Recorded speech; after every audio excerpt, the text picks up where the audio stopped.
자, 5번. 국가의 사법 기능을 보호하기 위한 범죄에 관한 설명 중 옳지 않은 거, 틀린 거 고르라 그랬거든요. 그러면 국가적 법이 관련된 거 뭐 틀린 게 뭐냐 이 말이거든요, 이게. 답은 여기 아래 보면은 4번이 있거든요. 그러니까 4번 가서 설명을 일단 드리고 나머지 정답이 안 되는 것도 한번 좀 봐볼게요. 자, 일단 보시면은요. 갑이 A 사건의 9회 공판기일에 증인으로 출석하여 한 허위 진술이 철회, 시정된 바 없이 증인 신문 절차가 그대로 종료되었다가, 자, 끊으세요. 그 후 갑이 제20일의 공판기일에 다시 출석하여 종전, 뭐 이쪽 얘기 나오거든요. 자, 일단 넘어가 볼게요. 일단 읽어보는 거니까 이렇게 해서 자, 조금만 가봅시다.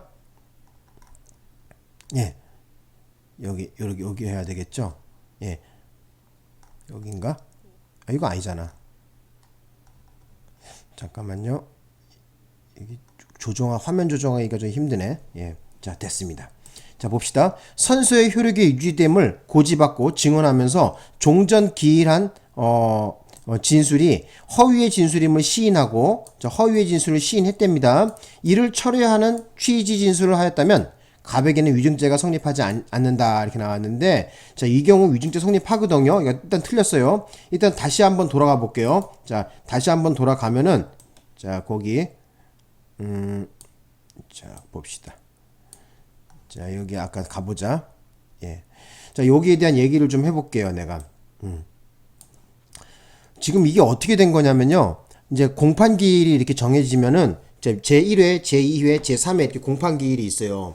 그 증인으로 출석을 하게 되면은, 선서를 하게 됩니다. 선서를 해서 위증의 벌을 경고를 하고, 거기서 선서 내용에 대해서 뭐 보탬과 빠짐이 없이 뭐 본대로 사실대로 얘기할 것을 뭐 선서합니다 하면서 뭐 얘기하는 거 있어요. 그 증인으로 선서하게 된 다음에 이제 판사가 뭘 물어보고 또 변호인이 물어보고 또 그 다음에 검사가 물어보고 뭐 이런 절차를 걸쳐요. 나중에 형사소송법 공부하시면서 자세하게 또 공부하겠죠. 자, 그런데 지금 이 문제되는 것이 뭐냐면 이 사람이 지금 증인으로 나와서 허위의 진술을 했는데, 자, 이것이 뻥이야. 허위야. 근데 증인신문 절차가 그대로 종료돼 버렸어요. 9회 공판기일에 출석해서, 그죠? 증인으로 진술을 했는데 허위의 진술을 하고 증인신문 절차가 그대로 종료해 버렸다는 것이 이제 관건입니다. 그 이후에 뭐 10회, 11회, 20회에 나가서, 그죠? 20일에 공판에 나가갖고, 예전에 제가 9회 공판기일에 진술했던 것이 지금 생각해 보니까 그것이 아니라 뭐였습니다. 왜 이제 판사가 물어보겠죠. 증인 왜 이걸 갖다가 번복을 하게 됩니까? 물어보니까 그때는 사실 피고인이 얄미워 갖고 뭐 이렇게 해서 거짓말을 했는데 지금 다시 정정하겠습니다. 뭐 이렇게 판사님 저 처벌 안 받죠? 이렇게 물어봤단 말이에요. 근데 엉뚱한 소리고요. 왜 엉뚱한 소리냐면은 지금 증인신문 절차가 지금 9회의 공판기일에 출석해서 이미 종료가 돼버렸어요. 이렇게 되면 얘기가 달라집니다. 일단 죄는 인정돼 버리고요. 증인신문 절차가 판사의 심증 형성이 이미 끝나서 이미 거기다가 그 공판 조서라든지 아니면 재판서에다 전부 다 기록을 했단 말이에요. 그런데 거기서 지금 어떻게 된 거야?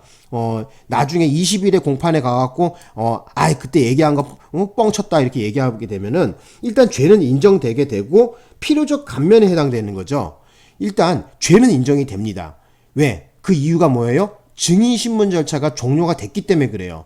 만약에 피고인이 증인신문 절차가 종료되기 이전에 9회 공판기일에 출석해서 증인으로 나와서 허위, 뻥을 깎고 그 다음에 그것이 증인신문 절차가 종료되기 전에 판사님 잠깐!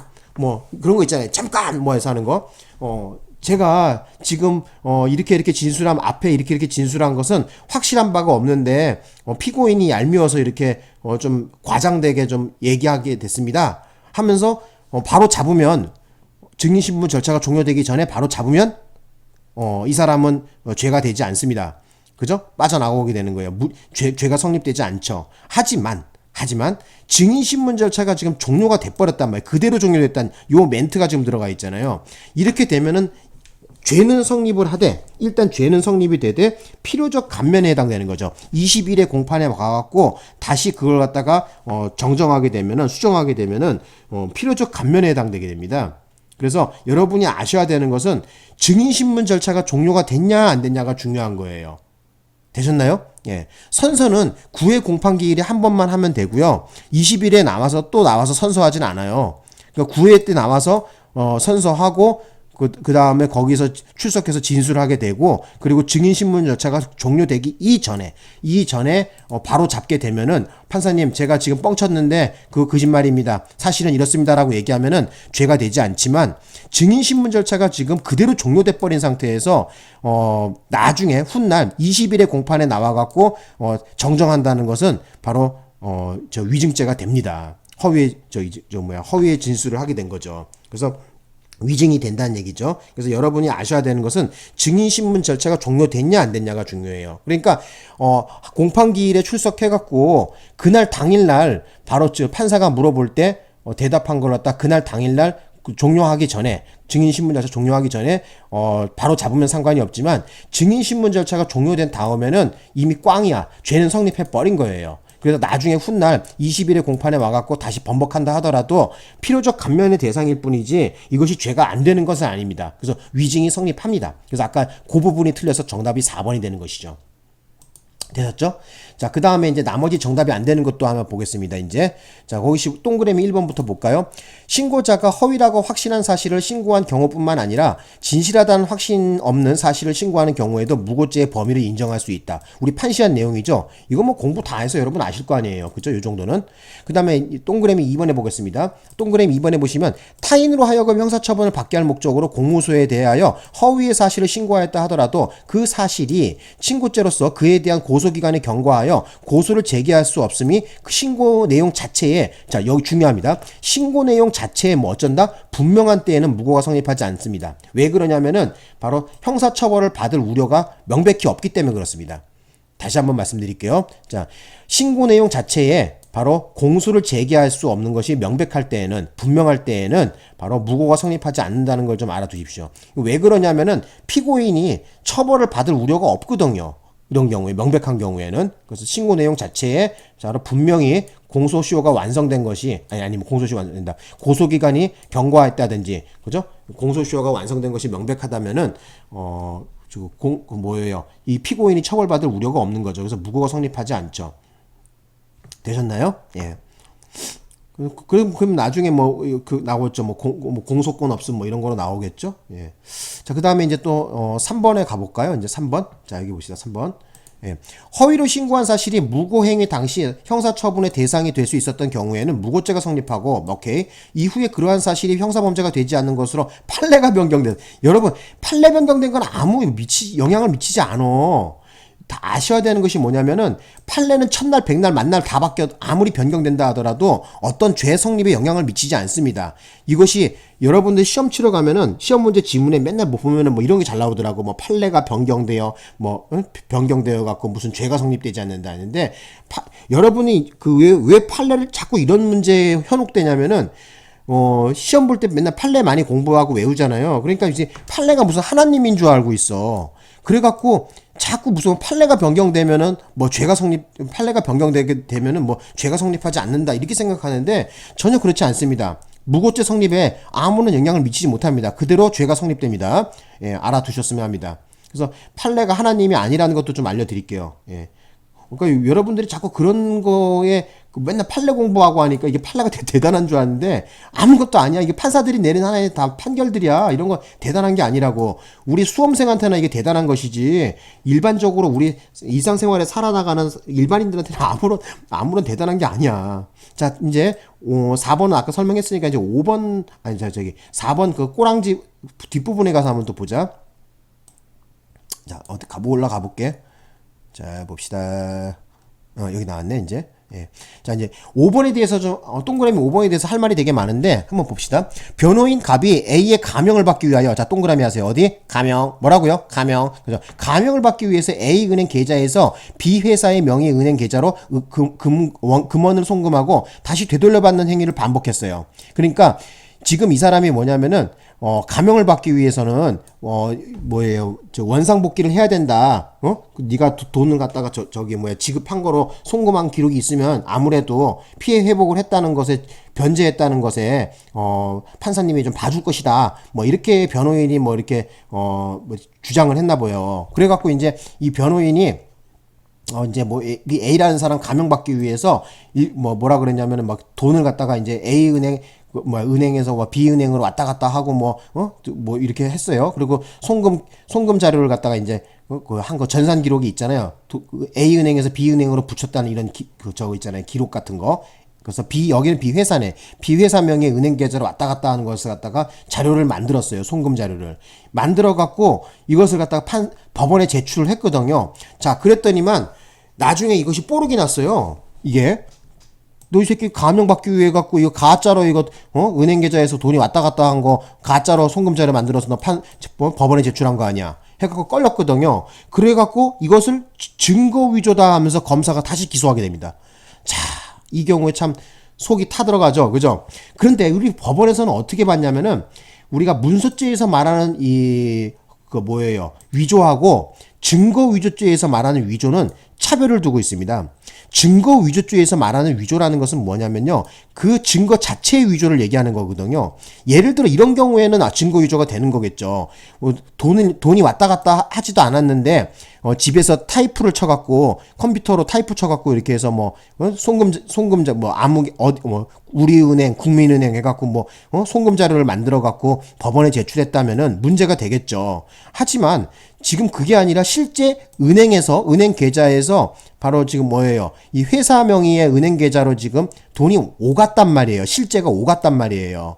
그리고 그것을 갖다가 자료를 받아서 지금 법원에다가 감형받기 위해서 냈거든요. 자, 여기에 대한 얘기를 다시 한번 해볼게요. 자, 이 경우에 증거 자체가 위조된 것이 아니거든요. 그죠? 지금 은행 계좌로 지금 왔다 갔다 송금 기록이란 말이야. 이게 지금 위조된 게 아니라 실제 돈이 오가고 은행에서 오간 것이 그 기록이 지금 정확하게 있단 말이에요. 그죠? 그래서 이 송금 자료는 타이프를 쳐서 만든 가짜가 아니잖아요. 진짜잖아요. 그죠? 그래서 이런 것을 갖다가 법원에 제출했을 경우에는 증거 위조가 되지 않는다고 우리는 대법원은 판시했고요. 알아두실 것은 뭐냐면은 검사의 주장은 또 뭐였었냐면은 이렇게 나왔었어요.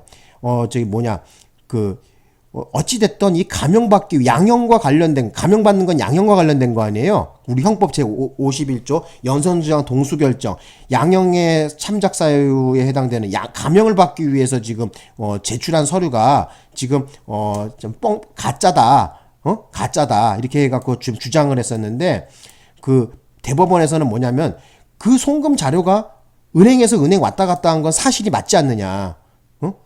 왔다 갔다 한 것은 사실이 맞지 않느냐? 그 타이프 쳐갖고 만든 게 아니지 않느냐. 그 자체, 증거 위조죄에서 말하는 위조라는 것은 그 증거 자체를 얘기하는 겁니다. 그래서 그 증거 자체는 어디 뻥 깐 게 아니라 실제 은행에서 왔다 갔다 한 거기 때문에 증거 위조죄에 바로 객체가 되는 위조 증거가 아니라고 봤어요.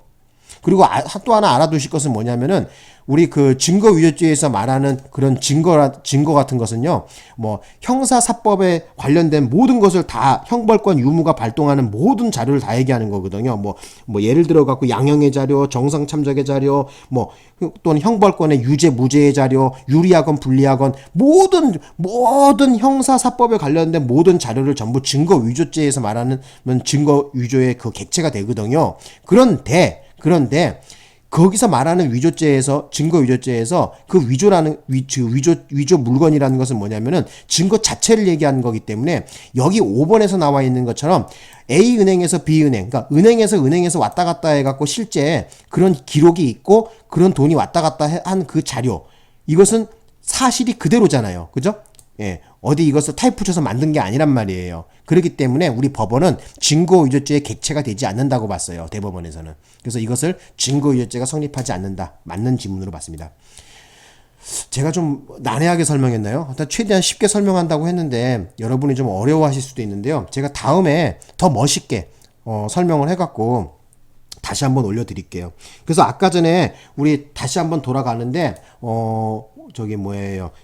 우리 5번에 4번 다시 한번 가볼까요? 자, 4번. 아까 우리가 요거 어디 갔어? 여기. 요거 다시 한번 마무리 정리 한번 해볼게요. 답 4번이었었죠? 그래서 아까 얘기했지만 어떻게 돼요? 이 4번 같은 경우에는 9회 공판기일에 출석 증인으로 출석해서 뻥을 깠어요.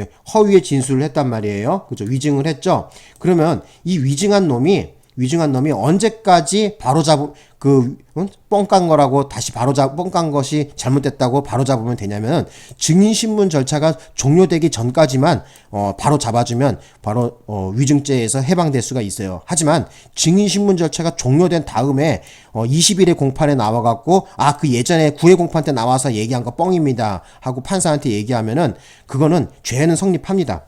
단지 필요적 감면의 대상일 뿐이지 이것이 일단 죄는 성립한다는 것을 여러분이 아셔야 됩니다. 가장 핵심 키포인트가 되는 건 뭐다? 아무리 뻥을 까갖고 허위의 진술을 했다고 하더라도 증인신문 절차가 종료되기 이전에만 바로잡으면 된다는 거야. 되셨나요? 예. 자, 여기까지 하고 또 설명드릴게요.